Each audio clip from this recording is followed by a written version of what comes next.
Hi friends. இப்போ பார்த்தீங்கன்னா, DD குரூப்ஸில வந்து ஒரு லோ பட்ஜெட்டா சூப்பரான ஒரு பிளாட் வந்து சேலுக்கு வந்திருக்கு. இது மொத்தமா பார்த்தீங்கன்னா, 6 லேண்ட். இது எப்படின்னா வீடு வைக்கிறதுக்கு சூப்பரான லேண்டு. இந்த லேண்ட சுத்தி ஃபுல்லாவே வீடு இருக்கு. அப்புறம் நெறைய தென்னை மரம், அப்புறம் வாழை மரம் எல்லாமே இருக்கு. இந்த லேண்ட் கரெக்ட்டா எங்க இருக்குன்னு பார்த்தீங்கன்னா, நம்ம கருங்கல் டூ திக்கனங்குடி ரோட்ல மானாமதுரையில தான் இருக்கு. அதில பார்த்தீங்கன்னா, பக்கத்திலேயே ஒரு பெட்ரோல் பங்க் இருக்கு. பெட்ரோல் பங்க்லேருந்து ஒரு டர்னிங் வருது. அந்த டர்னிங்லேருந்து ஒரு 500 மீட்டர் போனீங்கன்னா, இந்த ஸ்பாட்ட வந்து ரீச் ஆயிரலாம்.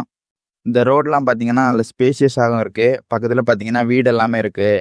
எதுக்குமே நீங்க பயப்பட வேணாம். இந்த லேண்ட பார்த்தீங்கன்னா, நீங்க தைரியமா வாங்கலாம். இந்த லேண்ட் உங்களுக்கு பிடிச்சிருந்துச்சுன்னா, இப்பவே டிடி குரூப்ஸ்க்கு கால் பண்ணுங்க. கம்மி பிரைஸ்ல வீடு தேடுற உங்க ஃப்ரெண்ட்ஸ் அண்ட் ஃபேமிலிக்கு ஷேர் பண்ணுங்க. ஃபாலோ பண்ணுங்க. சப்போர்ட் பண்ணுங்க.